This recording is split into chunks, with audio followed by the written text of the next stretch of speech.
primeiro lugar, gostaria de agradecer o convite da ANADEM, para hoje vocês aqui, para falar sobre as perspectivas da economia brasileira. Olha, não é sempre que eu falo para uma plateia de médicos. E eu não vou resistir a contar uma piada que tem a ver com o médico. O doutor Nível me autorizou para isso. Tem a ver com mensagem, entender a mensagem. E eu vou querer que vocês entendam a minha mensagem hoje aqui.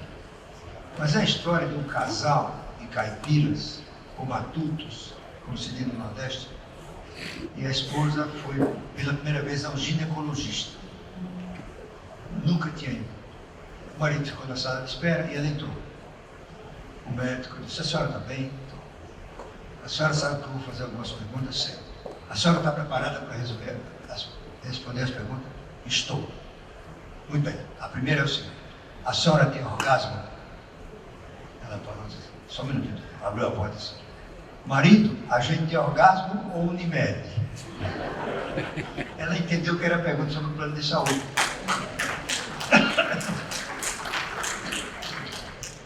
Olha, vamos começar então a apresentação. Acho que é aqui, né? Cadê o passador? Aqui. Muito bem. Eu vou falar sobre a conjuntura econômica, coisa que vocês sabem, porque leem jornais, acompanham o noticiário, não tem nenhuma novidade, apenas para a gente organizar a conversa. Depois eu vou falar dos desafios do governo Bolsonaro, mostrar que ele tem características muito semelhantes à de outro presidente, o Itamar Franco, apresentar alguns indicadores para este ano e o próximo, e mais um gráfico mostrando como se comportará a renda per capita, segundo a nossa estimativa, na próxima década. E por último, eu vou falar do longo prazo, as conquistas do Brasil, as instituições, como a gente pode controlar o governo e terminar com a visão positiva sobre o futuro. Vou começar aqui com o dia a dia da economia. Todos sabem, é uma atividade econômica muito fraca. Houve uma frustração das previsões no começo do ano. Falava-se em 3%, a nossa empresa estimava 12,8% de crescimento e vai ser 0,9% só. Então, elas foram sendo revistas para baixo sistematicamente. E quais são as causas básicas dessa frustração? Tem causa oriunda de fatores externos e de causas domésticas. Fatores externos: houve uma desaceleração da economia mundial. O FMI calcula que a economia mundial vai crescer 3%, talvez menos, e se falava em 4% no começo do ano. Isso implica que o Brasil menos demanda por nossas exportações. A crise na Argentina teve um papel grande para a redução das expectativas. A crise na Argentina nos roubou 0,2% de crescimento do PIB. Por que a Argentina? Porque ela é o principal mercado de produtos manufaturados brasileiros, particularmente de veículos e bens de capital. 80% dos veículos brasileiros, até recentemente, eram exportados para a Argentina. Isso caiu para 20%, 30%. Bens de capital, do mesmo jeito. De origem interna, melhor dizendo, incerteza sobre a reforma da Previdência. Vai sair, não vai, o governo não tem base parlamentar, provavelmente vai ser desidratado. Isso andou atrapalhando muito o país nos primeiros meses do governo Bolsonaro. Houve um desastre de Brumadinho, vocês acompanharam, e teve impacto trágico, não só de vidas humanas, mas de expansão da indústria extrativa mineral. Nossa projeção apontava um crescimento de 4% dessa indústria, vai cair 4%. Então, é uma recuperação. O que é importante é que engrenou, a recuperação começou. E ela começou por razões que eu vou explicar daqui a pouco. O governo Bolsonaro tem dois grandes desafios. O primeiro desdobrado em duas partes. Primeiro, evitar a insolvência fiscal, ou seja, chegar ao ponto de o governo não ter capacidade de pagar sua dívida. e isso implicaria um calote dos credores internos e externos, com consequências super danosas para a economia brasileira. Para evitar isso, seria preciso uma reforma da Previdência. E a reforma saiu, apesar do Bolsonaro. Ele até trabalhou contra em alguns momentos. E a reforma é muito mais robusta do que se imaginava. Tá? Nós, da Tendência, da minha empresa de consultoria, calculávamos que haveria uma economia de 650 bilhões de reais em 10 anos. O número final será de 800 bilhões. Isso é importante porque o que mede a insolvência do país é a relação entre a sua dívida pública e o PIB. Existe um livro que foi best-seller mundial, escrito por 2 professores de Harvard, chamado This Time is Different. Dessa vez será diferente. Eles examinaram o endividamento público durante 800 anos, desde a China antiga até recentemente. E eles chegaram à conclusão que os colapsos fiscais ocorreram quando essa relação bateu em 80%, que é por onde estava caminhando o Brasil, 79%, por aí. Claro, isso não se aplica aos Estados Unidos, que tem mais de 100%, ao Japão, 230% de dívida em relação ao PIB, porque são países muito sólidos, muito consolidados, não é? E ninguém duvida que eles vão pagar a sua dívida. Muito bem, nós pulamos essa fogueira. Vai haver uma desaceleração dessa relação e provavelmente daqui a 2, 3 anos essa relação se estabiliza e começa a cair, não é? Até um nível prudente aí, confortável dos 60% daqui a 10, 15 anos. O governo precisa enfrentar o segundo desafio, a insolvência dos estados. Praticamente todos os estados estão quebrados. O governo não pode cruzar os braços e ver a desgraceira acontecer. Isso pode até acontecer nos Estados Unidos, porque os estados não dependem do governo central. No Brasil, além disso, os estados são os provedores de 3 dos principais serviços prestados à população: saúde, segurança e educação. O colapso desses 3 serviços teria consequências trágicas para o país e ricochetearia no presidente. O brasileiro mediano, ele tende a associar os seus desfortúnios, os seus problemas, à figura do presidente. Então, tem um plano para resolver isso. Paulo Guedes chama Plano Mansueto, que é a ideia de ajudar os estados a levantar dinheiro do mercado, condicionado a reformas, particularmente a reforma do setor público, do funcionalismo, que essa é a fonte principal de gastos do governo. Alguns estados, caso do Rio Grande do Sul, Minas Gerais, Rio de Janeiro, Rio Grande do Norte, estão gastando em funcionalismo, aposentados e pensionistas 80% do que arrecadam, mais do que é previsto na lei de responsabilidade fiscal, que é 60%. Né? Então, eu acho que isso vai até meados do próximo ano, esse programa está em pleno curso. E restaurar a produtividade. A produtividade, todo mundo sabe o que é, não vale a pena repetir. Produtividade ganhos de produtividade acontecem quando se produz o mesmo de bens e serviços com a mesma quantidade de meios, tá? Ou com menos quantidade se produz o mesmo. E a produtividade é o principal fator de geração de riqueza de um país. Por exemplo, nos Estados Unidos, nos últimos 70 anos, 80% do crescimento da economia americana vieram de ganhos de produtividade. No agronegócio brasileiro, que é um campeão de produtividade, 94% do crescimento do agronegócio vem de produtividade. A produtividade, portanto, é o principal fator, mas o crescimento depende de 2 outros. Depende de investimento, depende de incorporação de mão de obra ao processo produtivo. Repetindo, investimento, mão de obra e produtividade são os fatores que fazem uma economia crescer. Não por acaso, o Brasil está praticamente estagnado, porque a produtividade estagnou nos últimos 20 anos.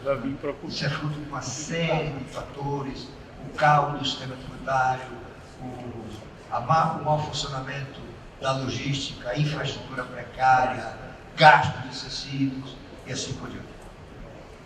Muito bem. Tem ventos a favor desse programa do governo. Ventos a favor do governo Bolsonaro. Primeiro, a herança que ele recebeu do governo Temer. Governos, normalmente, em qualquer parte do mundo, recebem boas e más heranças de seus antecessores. Quem recebe uma boa herança procura agir para amplificar os seus efeitos durante o seu mandato. Quem recebe uma má herança procura minimizar os seus aspectos negativos sobre a economia e a sociedade. Por exemplo, o presidente Sarney recebeu uma má herança do regime militar. O país estava com inflação crescente, caminhando para a estagnação, dívida externa sem ser negociada, uma situação muito dramática. O Lula recebeu uma boa herança do Fernando Henrique. A Dilma transmitiu uma má herança para o Temer. O Temer transmitiu uma boa herança para o Bolsonaro. O Temer é uma coisa interessante, né? Ele ficou pouco mais de 2 anos no governo, mas fez um conjunto de reformas impressionante.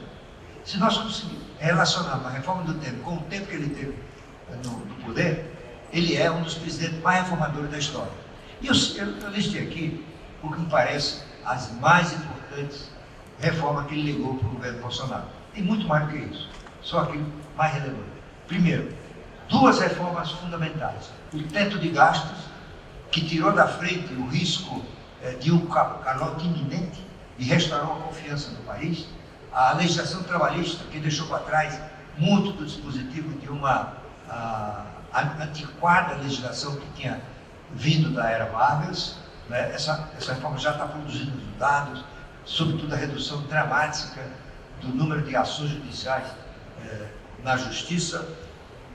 A ampliação do debate sobre a reforma da Previdência, essa foi uma grande contribuição. O Temer quase conseguiu a reforma da Previdência, não fosse aquela conversa dele com Joesley Batista no Palácio de Jaburu.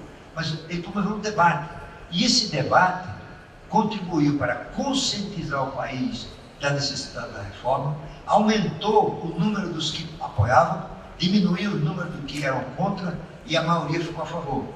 E foram desmoralizadas as teses que circulavam. Por exemplo, uns diziam, não tem déficit, outros diziam, a reforma é contra os pobres. Isso acabou, ninguém acredita mais nesse tipo de lorota, né? A inflação sob controle, o Temer pegou a inflação perto de 11% e deixou dentro da meta, abaixo de 4,5%. A Selic, a taxa de juros, em patamares históricos, ele recebeu a Selic com 14,25% e entregou com 6,5%, e hoje ela está mais baixa. O balanço de pagamentos em posição absolutamente sólida, né, com reservas internacionais superiores à dívida externa. Nós temos 380 bilhões de dólares de reservas e apenas 320 bilhões de dívida externa. Se considerar só o governo, 50 bilhões. Né?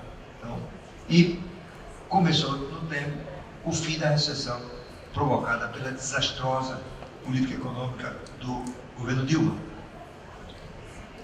O Bolsonaro é herdeiro das conquistas do Brasil.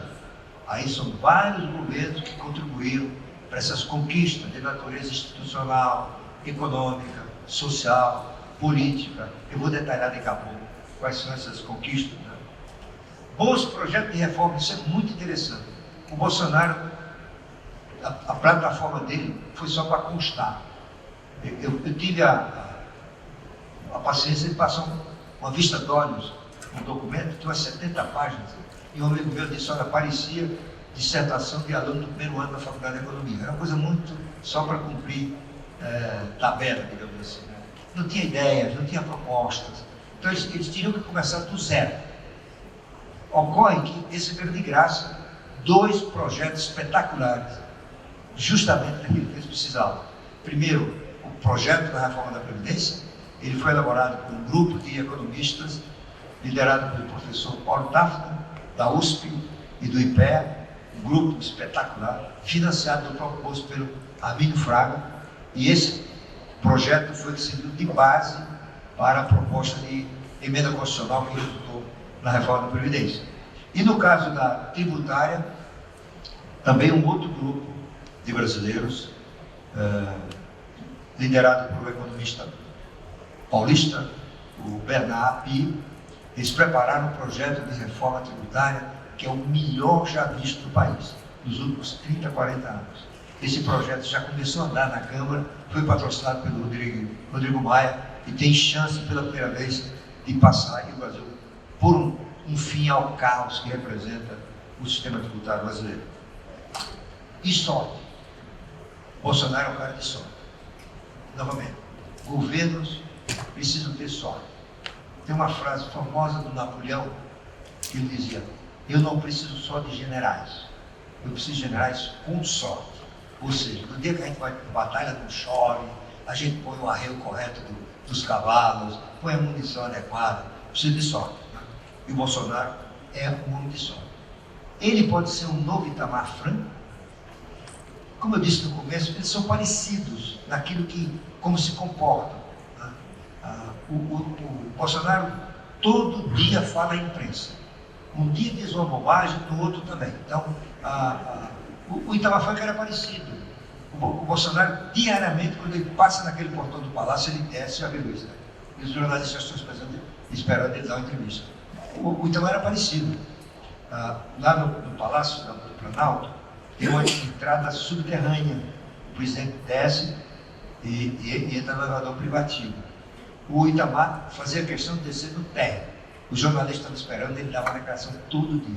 E ambos se preocupavam e se preocupam com assuntos periféricos. O Itamar se preocupava com o cheque predatado, Fusca, né? Aquela coisa dele ir para o carnaval. O Bolsonaro se preocupa com caçar comunista, né?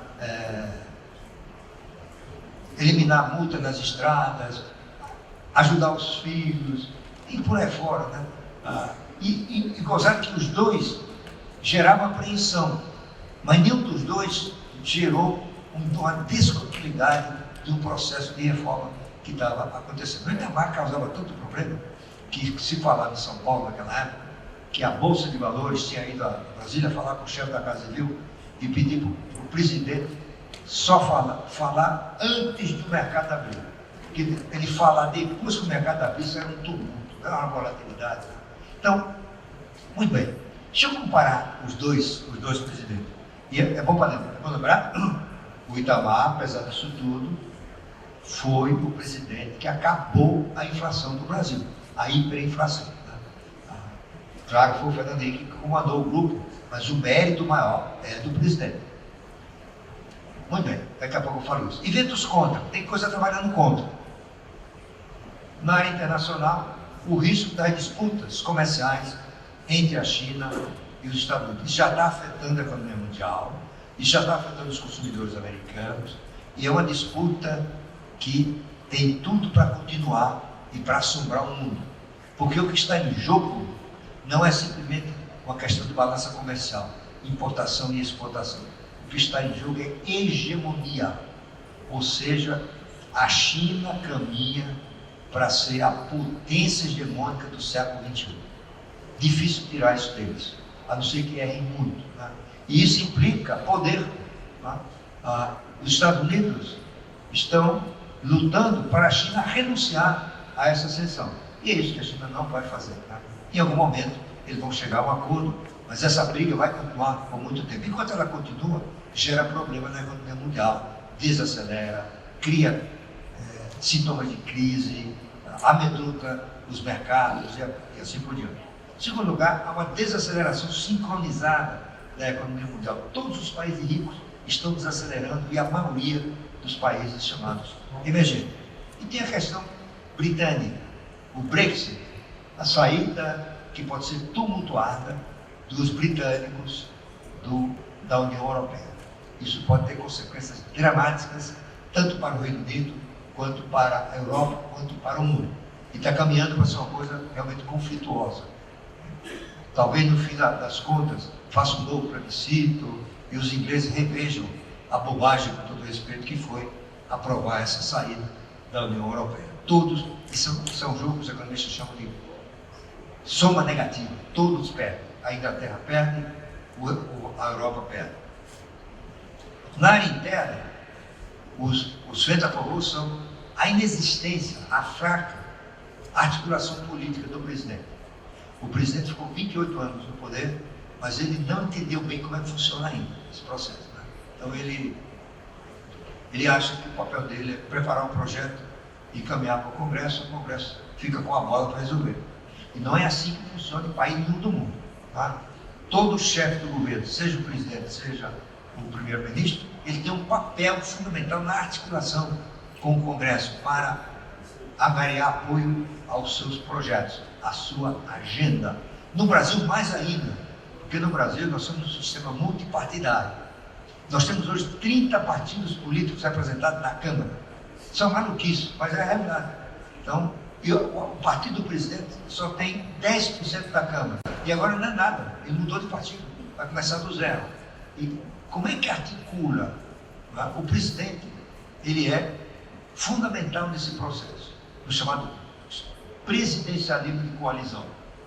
Ele é o coordenador do jogo político. Primeiro, ele tem que fazer uma coalizão de partidos que lhe dê a maioria para governar. Segundo, ele entra no processo, ele entra no corpo a corpo, ele conversa, ele pede, né? E usa o seu encanto pessoal, quando existe, para atrair apoio. Por exemplo, quem ele convida para jantar, palácio, quem viaja com ele no avião presidencial, para qual casamento ele comparece, para qual funeral ele vai, enfim, tudo isso faz parte do trabalho do presidente conquistar apoio. O presidente diz, não, isso eu não faço, né? Porque coalizão é corrupção, é verdade. No governo do PT, coalizão foi corrupção, mas isso não é necessariamente a regra. A regra é coalizão, é uma coalizão de vontades para permitir a governabilidade do país, não é? E nisso, o Bolsonaro é um governo minoritário, ele não tem base parlamentar no Congresso. Os governos minoritários deram errado no Brasil. Há 2 governos minoritários no Brasil apenas. O de Jânio Quadros e o do Collor. O Jânio, como você sabe, renunciou e o Collor perdeu o mandato no processo de impeachment, tá? Então, o que isso pode acontecer? Começa a haver dúvida na liderança do presidente. Em algum momento, ele vai perdendo capital político e isso, eu vou comentar daqui a pouco, tem efeitos negativos sobre a governabilidade. Muito bem. Agora vamos examinar por que o Itamar deu certo, apesar dessas coisas parecidas com o Bolsonaro. Primeiro, ele foi herdeiro de uma demanda da sociedade por estabilidade econômica, ou seja, fim da inflação. Nós, brasileiros, estávamos cansados da inflação, mais ainda depois de 5 programas ou planos fracassados de estabilização. Eu participei de 2 desses planos. Muito bem. Legados de estabilização, de planos de estabilização mal sucedidos. Teve o plano cruzado, o plano Brescia, o plano Verão, o plano Collor 1, o plano Collor 2. Qual é a herança? Estava tudo pronto. Como é que se faz quando muda de moeda?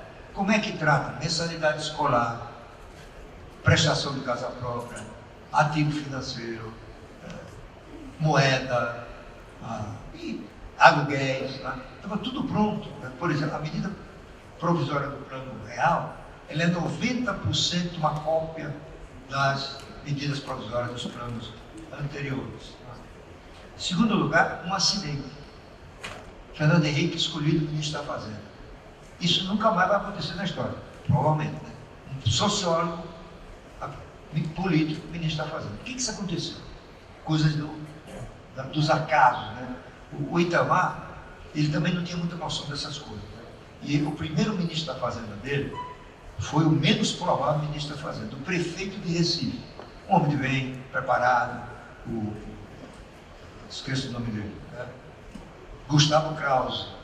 Né? Mas o Gustavo nunca tinha trabalhado em finanças. Em 2 meses, bateu de frente com o Itamar, saiu. O Itamar chamou um segundo, que era o Paulo Haddad, que trabalhava com ele como ministro do Planejamento. Conhecia, um grande economista, professor da UFMG. 2 meses brigou com o Itamar, saiu. O Itamar chamou um amigo, que era o Eliseu Rezende, o senador por Minas, tinha sido todo poderoso chefe do DNR. O Eliseu Rezende foi a Washington para a reunião do Fundo Monetário e caiu na tolice de deixar que a Odebrecht pagasse a conta do hotel dele. Um jornal, a Folha de São Paulo, descobriu, publicou, ele caiu. E aí o Itamar ficou desesperado. Fernando Henrique estava em Nova York, ele era o ministro das Relações Exteriores, e ele ligou para ele no hotel. Olha, Fernando Henrique, eu estou te ligando porque você vai ser o ministro da Fazenda. Eu disse, eu? Não, você está enganado, eu não tenho nada a ver com isso. Eu não entendo de finanças, eu estou muito bem aqui como ministro das Relações Exteriores, claro, tomando vinhos, encontrando com a autoridade do mundo inteiro, né? Isso agora não tem mais jeito. Você já está nomeado, já foi publicado no Diário Oficial. E aí o Fernando Henrique, ele contou essa história, ele teve que voltar, sem nenhuma experiência na área. O que ele fez? Ele convidou para uma reunião os economistas que eram próximos do PSDB. Qual é o acaso? Esses economistas tinham um plano para acabar com a inflação no Brasil, particularmente Pessoarida e André Lara Rezende. Só um parênteses aqui para entender isso. A moeda de um país tem 3 funções. Ela serve como reserva de valor, isto é, se não tiver inflação, o dinheiro que você botar no colchão vale tanto no estádio que você colocou. Segundo, ela é utilizada como meio de troca. Eu compro e vendo com aquela moeda. E a terceira, ela é utilizada como unidade de conta, ou seja, eu referencio bens e serviços naquela moeda. Uma camisa custa R$10, um carro custa R$120 mil e assim por diante. Quando a inflação acelera, passa dos 10%, 15% ao mês, essas funções começam a morrer. Ninguém guarda mais dinheiro no colchão, porque desvaloriza mais rápido, e ninguém referencia mais os bens na moeda local. A moeda passa a ser usada só para trocar coisas de bens e serviços. Né? E aí a sociedade busca uma outra unidade de conta. E a experiência primeira do mundo foi na Europa dos anos 20, particularmente na Alemanha, mas também na Hungria, na Polônia. Então, a sociedade migrou para o dólar. Os bens e serviços passaram a ser referenciados em dólar. Uma camisa valia $10, uma geladeira $50 e assim por diante. O que acontece? A inflação continua sendo medida na moeda local, que era o marco. Só que o marco, a inflação era comandada pela desvalorização do marco. Por exemplo, se uma camisa fosse $50 e o marco, $1 fosse 10 marcos, aquela camisa significava 500 marcos. Se no outro dia, se a taxa de câmbio no outro dia desvalorizasse 30%, vamos dizer, passou de 2 para 2,60, a camisa passou a custar R$800. Logo, houve uma desvalorização, houve uma inflação de 30%. Então, o que aconteceu na Alemanha? Um belo dia o governo lançou um papel novo no programa. Isso gerou uma onda de credibilidade e confiança tão grande que a taxa de câmbio no dia seguinte era a mesma. A inflação acabou. Então a inflação acabava quando a taxa de câmbio se estabilizava. O que esses economistas fizeram? Naquela época, os brasileiros que iam estudar em Oxford, em Boston, em Harvard, ou no MIT, ou na Universidade de Boston, eles estudavam a inflação, que era o drama do Brasil. Tese de doutorado giraram sobre a inflação. Então eles bolaram uma ideia genial. Vamos mimetizar, imitar uma situação da Alemanha. Vamos induzir a sociedade a usar uma outra unidade de conta, que eles pensaram ser a ORTN, que era o título público do Tesouro Nacional. Quando a maioria já estiver usando essa moeda, essa unidade de conta, ela vira moeda. A ORTN acabou, eles inventaram a URV, você se lembra, né? O que era a URV? Todo mundo ia referenciando seus preços em uma URV. Em 3 meses, a maioria já estava usando a URV, ela virou a nova moeda, o real, a inflação acabou da noite para o dia, né? Então, isso foi uma sorte do Itamar e um acaso. Além disso, a dívida externa, que tinha sido o flagelo dos anos finais do regime militar e durante o período Sarney, estava negociada, nós estávamos de bem com nossos credores, as linhas de crédito e comércio estavam restabelecidas, a abertura da economia que tinha começado com o Sarney e acelerada no governo Collor já estava implantada, os canais de importação estavam azeitados, né? E aí, o que aconteceu? Uma ideia cujo tempo chegou. Você já ouviu falar nisso, né? Você tem uma ideia, ela parece esquisita, parece inviável. começa a falar, estudar, debater. Um belo dia, forma-se o ambiente para a sua adoção. Isso aconteceu com essa ideia da URV. E o plano não sofreu a maldição dos seus antecessores. Que maldição era essa? Quando havia um congelamento, a inflação caía do noite para o dia, de 30% ao mês para 1%. As pessoas se sentiam confortáveis, a sensação de ter mais renda, adquiriam a vontade de consumir. Os bancos ofereciam mais crédito, a demanda subia rapidamente. Só que o país era um país fechado, o Brasil é um país fechado, né? A dívida externa não estava negociada, não tinha dinheiro para importar, então a demanda subia rapidamente e não tinha como atender com a oferta. A gente denominou esse fenômeno de questão do elevador. Né? A demanda subia do elevador e a oferta de escada. E em um momento, os mais novos, mais antigos daqui se lembram, faltava produto na prateleira, não tinha carne, não tinha leite, o plano despencava. O plano cruzado, o plano real não teve isso. Houve uma súbita expansão da demanda e a oferta foi complementada por importações, porque o Brasil já estava mais aberto, né? Os canais de importação funcionando. Eu costumo dar um exemplo, meu pessoal, lá na minha casa, a gente comprava todo domingo, para o fim da tarde, comer uma pizza, a gente comprava Coca-Cola de 2 litros, para todo o grupo. E eu verifiquei, na semana seguinte do Plano Real, que a Coca-Cola vinha de Atlanta. A gente importou Coca-Cola, importou carne, importou tudo. E gastamos 6 bilhões de dólares de importações adicionais. No segundo semestre de 94, não houve problema, o Plano Real deu certo. O que pode ajudar o JB, o Jair Bolsonaro, a reproduzir uma situação semelhante? Primeiro, existe um amadurecimento da sociedade sobre as reformas. Esse debate aconteceu antes do Bolsonaro chegar ao poder. Nós já nos convencemos que tem que ter reforma da Previdência, que tem que ter reforma administrativa, tem que ter reforma da Previdência tributária e assim por diante. Os bons projetos de reforma, como eu já falei, ele não precisou estudar 6 meses do que fazer. Legado da administração Temer, também estou repetindo isso, né? A Previdência, interessante isso. O que a Previdência passou a reforma, mesmo sem a participação do Bolsonaro, que o governo atrapalhou, ou quase atrapalhou, porque ele queria tirar algumas coisas lá dos militares na reforma. Porque uma combinação virtuosa de fatores. Primeiro, a sociedade brasileira, por sua maioria, estava a favor. E aqui um parênteses. Os deputados e senadores votaram, não é porque eles estão conscientes do país, não é porque eles são patriotas, não é isso. Parlamentar em qualquer lugar do mundo, no Brasil, na Argentina, nos Estados Unidos, na França, na Alemanha, no Reino Unido e assim por diante, o objetivo dele, o seu programa, o seu desafio é se reeleger. Certo? Porque se ele não se reeleger, acabou a carreira. Se ele se reeleger fazendo bem, sendo patriota, melhor ainda. Mas ele não se suicida politicamente para apoiar uma proposta que a sociedade não quer. Né? Então, o que aconteceu? Os parlamentares perceberam que a maioria, as pesquisas de opinião apontavam isso, estava a favor. Então, a maioria dos parlamentares se alinhou a favor da reforma. Faltava o quê? A coordenação, que tradicionalmente é do presidente. Apareceu um substituto.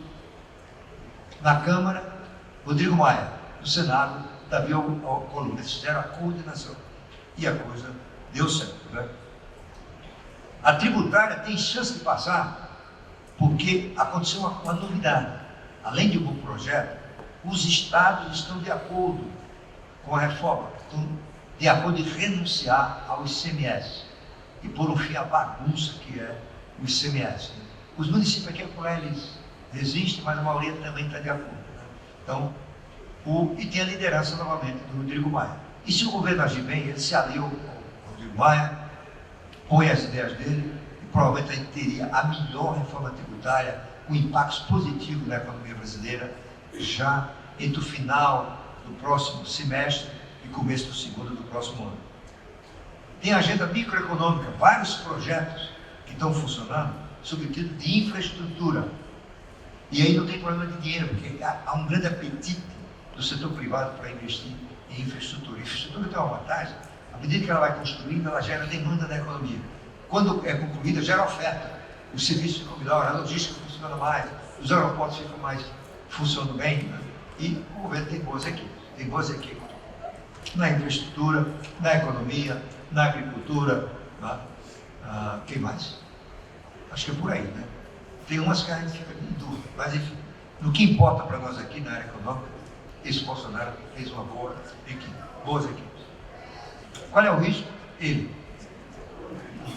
O risco tem nome e sobrenome, Jair Bolsonaro.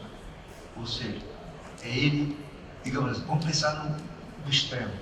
Ele se desentende com o Paulo Guedes e demite o Paulo Guedes. Isso vai ser um desabar de expectativas no mercado financeiro, nos mercados gerais, na sociedade como um todo. As pessoas confiam que o Paulo Guedes, que é um grande economista, está se mostrando que está adquirindo rápido conhecimento de como operar dentro do governo, e ele é o padrinho, o chefe das grandes reformas de que o Brasil está precisando, e ele está encaminhando isso ao Congresso, né? Então o Bolsonaro pode começar a atrapalhar. Eu espero que não. Certo? Agora aqui, para não perder o hábito, projeções para indicadores macroeconômicos para 19 e 20. Crescimento do PIB, eu falei aqui, 0,9. 1,8 no próximo ano. Provavelmente vamos ter que rever. Deixa eu fazer um parênteses aqui. Nós estamos começando a viver uma experiência inédita da economia brasileira, completamente inédita. Isto é, taxa Selic de 4%, como pode ser no próximo ano. Está em 5%, vai ser 4,5% no próximo ano, próximo dezembro, e pode chegar a 4,5% no final do ano ou 4%. Nunca aconteceu isso. Olha o efeito. O Banco Central já informou. Olha, não sabemos operar com isso aí. Então, a transmissão de nosso input para a economia pode ser mais forte do que a gente imagina e gerar pressão inflacionária. Do outro lado, pode ter um impacto na economia muito maior do que se esperava. Por exemplo, já é patente a expansão do mercado imobiliário em São Paulo e se espalhando pelo país inteiro, porque a taxa de juros mais baixa, ela torna o acesso ao crédito mais viável, porque a prestação cai e fica cabendo no salário de mais gente. Tá? Então, o que pode acontecer este ano, o oposto do que ocorreu no próximo ano, o oposto do que ocorreu esse ano, ou seja, o erro foi para baixo. No próximo ano o erro vai ser para cima, ou seja, em vez do 1,8, que é a tendência se projeta, ser 2,5, 3, por aí afora. Tá? O IPCA, 13,3% é a nossa projeção, com essa desvalorização recente, pode ir a 3,4%, mas mesmo assim abaixo da meta. A meta para esse ano é 4,25%. Próximo ano, 3,6%. A meta vai ser 4%. E teremos, este ano, o terceiro ano consecutivo em que a inflação fica abaixo da média. Isso ajuda a baixar a Selic. E no próximo ano, novamente, a meta vai ser 4%. A taxa de desemprego caindo lentamente. Né? Esse ano foram criados mais de 800 mil empregos. Mas para cair um ponto de percentagem na taxa de desemprego, é preciso criar 1.200.000 empregos. Né? Para essa taxa cair a nível que foi há 5, 6 anos atrás, que era 5, 6%. Né? A Selic, eu já falei, 4,5% em 2020. O câmbio aí é mais complicado. Provavelmente nós vamos rever esse nível de 4%. Está em 4,20%. Hoje eu saí, olhei o mercado, estava 4,19%, 4,18%. Né? Provavelmente a gente vai rever isso para um 4,10%. Aliás, esse é a área em que a economista mais erra. Porque a taxa de câmbio depende de um monte de coisa. Depende do ambiente político, depende do comércio exterior, depende das reformas, depende de um monte de coisa. Por isso que o Delfim Neto disse que em regime de câmbio flutuante, como é o nosso, só tem uma coisa que o economista pode afirmar com absoluta convicção: a taxa de câmbio flutua. Isso ele pode dizer. Eu costumo citar um caso. Eu era do conselho de administração de uma empresa belga chamada Solvay, em São Paulo. E no começo do ano, o presidente instituiu um concurso. Quem vai acertar a taxa de câmbio? Então, cada funcionário punha o seu palpite, posto numa urna. No fim do ano, houve a festa de congressamento final do ano, e abriram a urna e apuraram quem foi o vencedor, o motorista do presidente, e não o diretor de finanças, porque ele chutou o número e deu. Bom, a conta corrente, que é o resultado das transações do país com o resto do mundo. O Brasil já foi pro buraco muitas vezes por causa disso, agora estamos muito confortáveis. Nós estamos tendo um déficit de 25 bilhões e aqui o déficit é bom, porque o déficit de conta corrente equivale à importação de poupança. E como o Brasil tem baixa taxa de poupança, estamos por volta de 14, 15% do PIB, e a gente precisaria ter 20%, para investir 16%, a gente tem que importar 1 a 2 trade de fora. Né? Então, o país que gera superávit aqui está exportando poupança, está financiando o investimento de outros países. Isso tem problema quando sai muito de um certo padrão. Na teoria econômica, na experiência internacional, se diz que esse déficit é razoável, de baixo risco, quando ele fica até 3% do PIB. Vocês estão vendo aqui, é 12,6% este ano, 12,7% no próximo ano. Isso tem a ver muito com o problema da economia mundial. Né? O Brasil está exportando menos. E como a economia está recuperando, está importando mais. O PIB nos próximos 10 anos. Eu vi aqui na programação, vocês estão preocupados também, com o que pode acontecer nos próximos 10 anos. Né? Eu trouxe aqui um gráfico das nossas apresentações para clientes, que diz o seguinte, você vai ver o gráfico. A conclusão, o Brasil retomará crescimento moderado nos próximos anos. Dificilmente o Brasil vai voltar a crescer 5%, 6%, menos ainda do que a gente crescia entre 68 e 73, que é o auge da economia do regime militar. Nesse período, o Brasil cresceu 11% ao ano. Em 1973, cresceu 14%. Ou seja, num ano, a gente cresceu 15 a 16 vezes mais do que vamos crescer este ano. Isso não vai produzir nunca mais. Isso tem a ver com fatores que não estão mais presentes. Por exemplo, a migração do campo para a cidade aumenta a produtividade. Aumento de produtividade aumenta o potencial de crescimento da economia. Como é isso? O indivíduo sai do campo, onde ele trabalha num ambiente pouco organizado, para ir trabalhar na cidade. Tem hora para entrar, tem tarefa, tudo isso aumenta a produtividade. Portanto, todo o processo de migração do campo-cidade implica ganhos expressivos de produtividade. Né? Então, o que vai ajudar a economia quando está recuperando e crescer cada vez mais? Juros baixos, como eu disse aqui, as reformas estruturais, porque vai aumentar a produtividade, particularmente no campo da infraestrutura e na reforma tributária, e uma boa gestão macroeconômica sob o comando do Paulo Guedes. Né? O ritmo será abaixo do pré-crise, ou seja, até o desastre Dilma, a gente crescia 4%. Não contará com, não tem um boom de commodities, né? Esse foi um bônus que o governo do PT recebeu da China, um boom de commodities, os preços da commodity foram lá para cima, e o Brasil teve ganhos de comércio que favoreceram uma expansão mais rápida da economia. Né? E essa retomada será puxada o consumo das famílias, porque a renda vai crescer, o crédito vai se ampliar, né? E pelo investimento, porque as oportunidades vão surgir, as empresas brasileiras e estrangeiras vão investir mais. E o gráfico é esse aqui, vocês estão vendo. Nas barras, estão as barras verdes aí, é a projeção que a gente faz de crescimento anual. Você vê, né? Começa com 0,9, mas chega a 3 em 2024, 12,9, etc. E essa curva, com setinhas aí, é a curva de crescimento da renda per capita.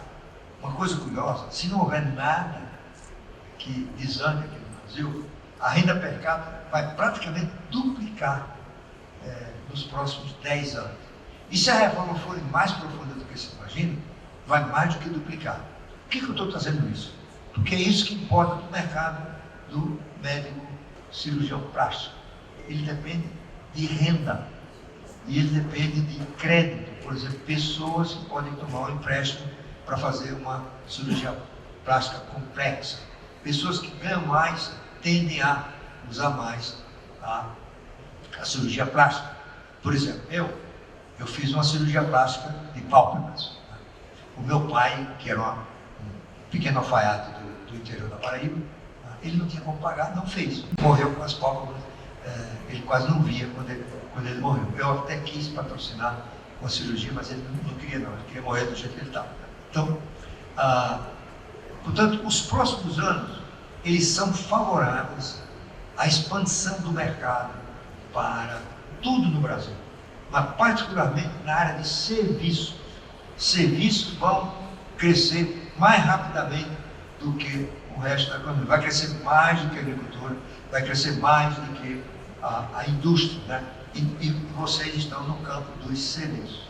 Por exemplo, este ano, ou no próximo ano, a economia cresce, na nossa projeção, 1,8%. Nós estamos projetando crescer 3% a 5% nos serviços. Né? Portanto, boas notícias para o mercado de vocês no próximo ano. Agora deixa eu começar aí, por fim, conquistas do Brasil. Eu selecionei aqui o que me parece as mais relevantes conquistas do Brasil nos últimos 50 a 60 anos. Primeiro, instituições de controle do governo. Vou explicar o que significa isso. Isso é muito positivo. Poucos países da América Latina têm isso. Segundo, alarme de incêndio. Isso é uma expressão de cientista político. A ideia é a mesma da alarme de incêndio, isto é, um conjunto de mecanismos institucionais que geram alarme e o governo age ou reage. Por exemplo, o governo toma uma decisão errada, a bolsa cai, ele procura saber o que foi e conserta. Então, nesse sentido, o mercado exerce influência para o governo consertar aquilo que ele erra. Uma base industrial complexa, diversificada. Nós temos a terceira maior produtora de aviões do mundo. Convenhamos, produzir avião é uma coisa muito complexa. Certo? A indústria está sofrendo bastante. Esse ano ela cai 1%. Ela sofre do sistema tributário disfuncional, sofre com a questão da logística, mas está aí, uma base social muito sólida. O agronegócio, o setor mineral, muito competitivo. Particularmente o agronegócio, que eu já mencionei, que ele é campeão. O Brasil hoje é a quinta potência agrícola do mundo. E vamos caminhar para ser mais do que isso, quarta ou terceira.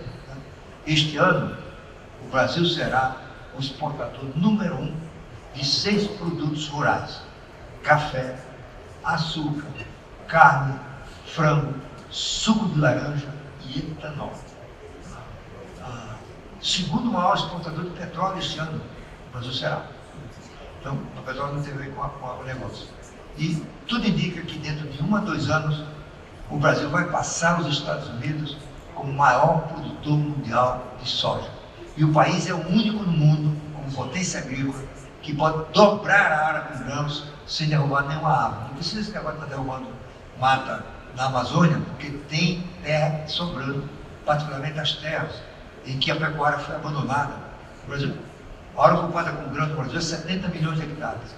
Tem 80 milhões de hectares que podem ser ocupados, substituindo a agricultura por grãos. Tá?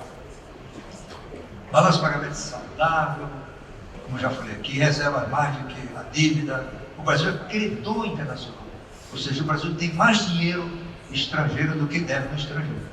Alguém podia perguntar, então por que não paga a dívida? Porque não é conveniente. A gente tem que estar frequentando os mercados internacionais de capitais, porque as empresas também vão, e tudo isso anima o financiamento da economia. O pré-sal será uma grande fonte de exportações e investimento. O pré-sal é muito melhor do que se pensou. Saiu uma informação há 2 semanas. O custo de extração de petróleo do pré-sal é agora apenas $6, meia dúzia. Nós somos o segundo mais baixo custo de extração de petróleo do mundo.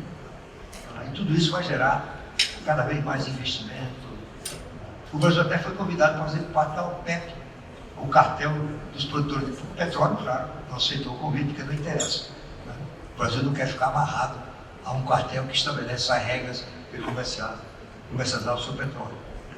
Um cenário muito promissor na área de gás. Né? Hoje tem gás abundante.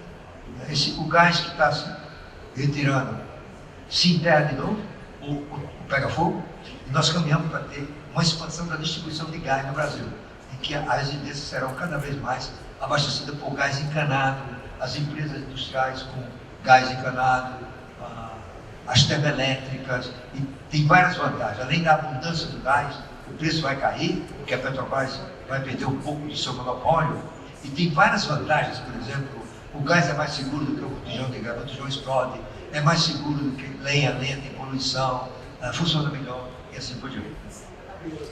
Aqui na gente, hoje, Gás encanado é o consumo, representa apenas, para a residência, apenas 3% do consumo de gás no Brasil.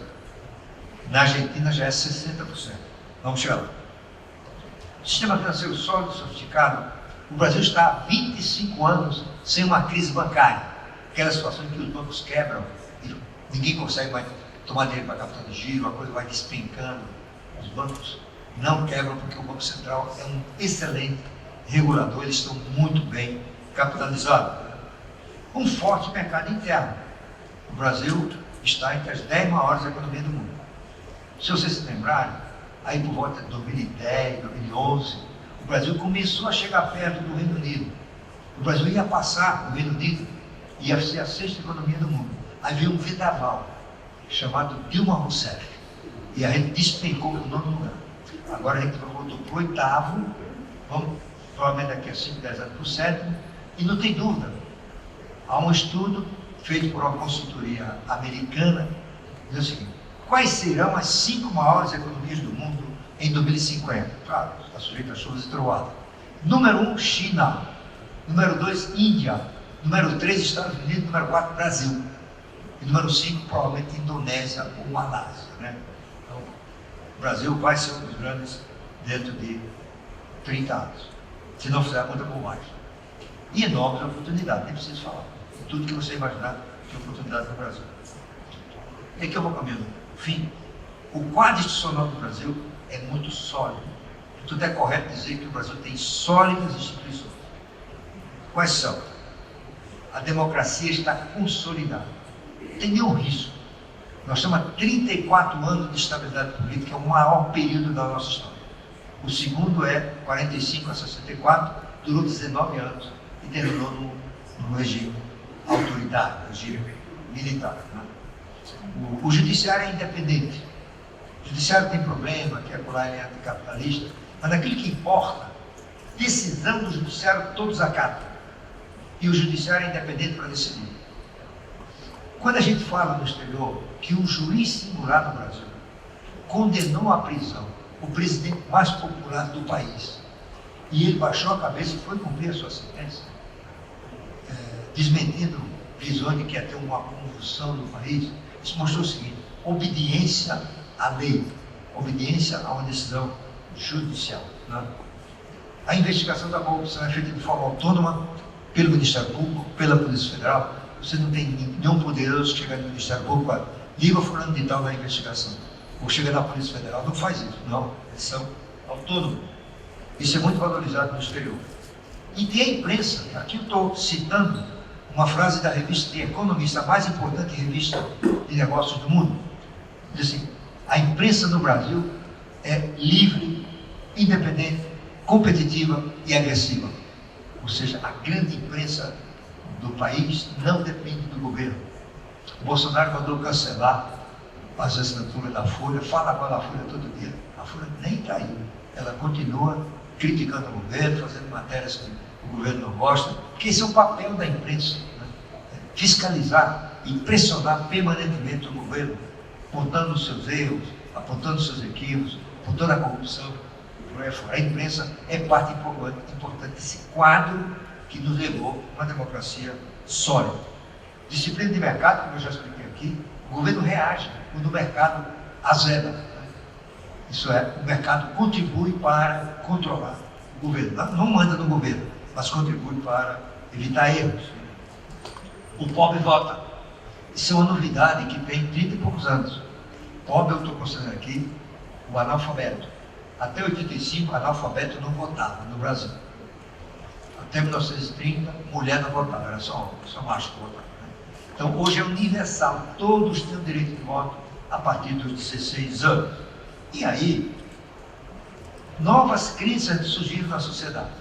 Os melhores teóricos das instituições e de seu papel no desenvolvimento, instituições aqui é um conceito amplo, não são apenas as organizações, o Supremo, os partidos, o Judiciário, o Ministério Público, o Banco Central, o Poder Executivo, o Congresso, tudo isso é instituições. Mas instituições também são as organizações, os grupos familiares, né?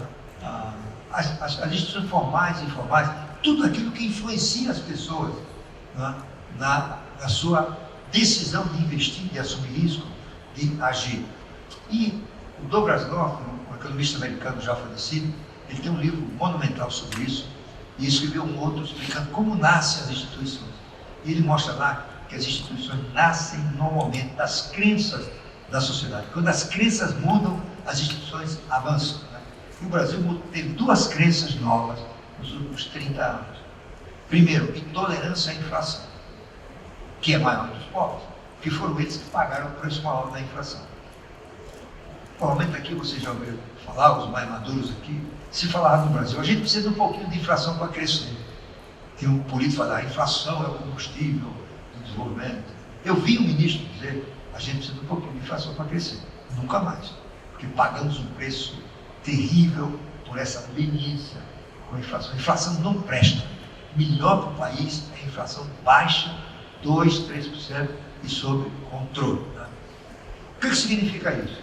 Que quando a inflação foge do controle, a popularidade do presidente cai. E ela cai mais entre os pobres. As pesquisas mostram isso. Uma das razões porque a Dilma perdeu o poder é porque ela deixou a inflação passar de 10%. Outra é a intolerância à corrupção. Há 20, 30 anos atrás, muitos brasileiros achavam que a corrupção é inerente ao sistema político. Esse pessoal é eleito mesmo para roubar. Tinha até aquela história, né? Rouba, mas faz. Você lembra de um político lá de São Paulo? Hoje não. Nós detestamos a inflação. Corrupção. E por isso, o grande apoio social, o grande apoio da opinião pública à Operação Lava Jato. E aqui uma visão positiva do futuro. Né? Por que positivo e não otimista? Eu estou me baseando aqui numa história contada a respeito de um presidente do primeiro Banco Central, primeiro Banco de Desenvolvimento da Europa, depois da unificação da Alemanha e do fim do regime comunista, criou-se o Banco Europeu de Desenvolvimento. E o primeiro presidente dele era um francês chamado Jacques Attali. E há uns 5 anos atrás, ele foi fazer uma palestra lá no país dele, na França, e alguém perguntou, doutor Attali, o senhor está otimista? Eu disse, não, eu estou positivo. Mas positivo é o quê? Olha, a França tem tudo para começar a crescer muito, desde que se faça isso, isso e isso. Se fizer, eu estou positivo, é nesse sentido. Então, a visão positiva é, o Brasil tem tudo para ascender, para recuperar rapidamente sua capacidade de crescer, de gerar bem-estar para a sua população, desde que se faça a transformação. Vamos dizer que faz, né? Por que aí pode ser positivo? Porque o governo está sob controle. Quando eu faço palestra para estrangeiro, eles valorizam muito isso, o governo sob controle. O que significa? Que as instituições forçam a correção de erros. O PT piorou muito as instituições do ambiente de negócio, mas não aquelas que geram essa pressão. Isso significa o seguinte, no Brasil, nós somos um dos primeiros países da América Latina a atingir esse status, a renovação das lideranças, ou seja, a troca de presidente, não depende mais de golpe de Estado, de revolução. O presidente é substituído segundo as regras do jogo, via eleição ou impeachment. Impeachment, 2 já aconteceu no Brasil, não aconteceu nada, eles perderam o poder. O Brasil vive o que um cientista americano, político americano, chamado Francis Fukuyama, chamou de ordem política virtuosa.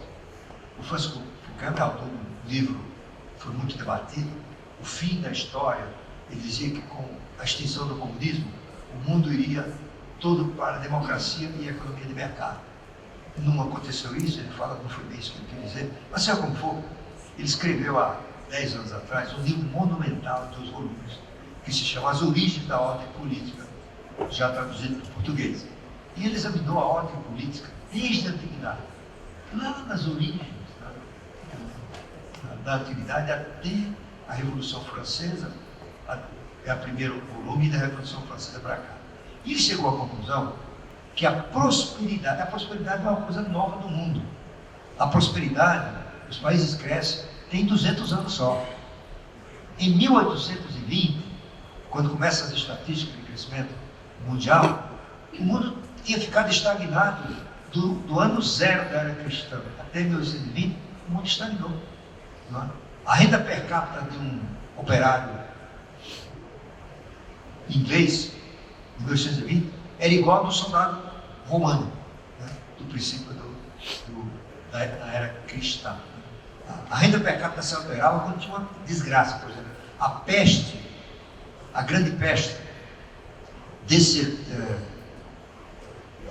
provocou a morte de 1/3 da população europeia. Quem ficou teve um aumento de renda per capita. Então, a partir de 1820, as coisas começam a mudar. Instituições, a invasão da máquina a vapor, os grandes descobrimentos, assim por diante. Tá? Então, ele diz, a partir daí, criou-se uma ordem política virtuosa, em que os países só prosperam. Isso começa em 1688, na Inglaterra, com a Revolução Gloriosa, que transferiu o poder do rei para o parlamento. O rei perdeu o poder de demitir juízes, o judiciário ficou independente, começaram as invenções, começou a máquina a vapor, e assim por diante. Né? Então ele diz assim, essa ordem política virtuosa é composta de 3 elementos. Um Estado forte não é o Estado que controla as coisas, que controla preço, que manda, é o Estado que provê o ambiente para a prosperidade. O Estado de Direito é a ideia do ninguém está acima da lei. Ou seja, quem governa o país são as regras, são as leis. Né? Em inglês chama rule of law. E accountability, uma palavra inglesa que pode significar contabilidade, mas no campo de ciência política significa prestar contas. Né? Os governos são accountable, eles têm que prestar contas à sociedade. E o Brasil tem 3 fontes de accountability que pressionam o governo. Primeiro, o voto a cada 2 anos. Segundo, a capacidade de emitir opinião, a liberdade de expressão, que você expressa em artigos, em debates, nas conversas de amigos, assim. E terceiro, a capacidade de protestar, ir às ruas, pressionar. Né? Por exemplo, grande parte da causa da queda da Dilma está nos protestos de 2013 e 2015. Né? Eu estou chegando mesmo ao fim. E por isso a democracia não corre risco.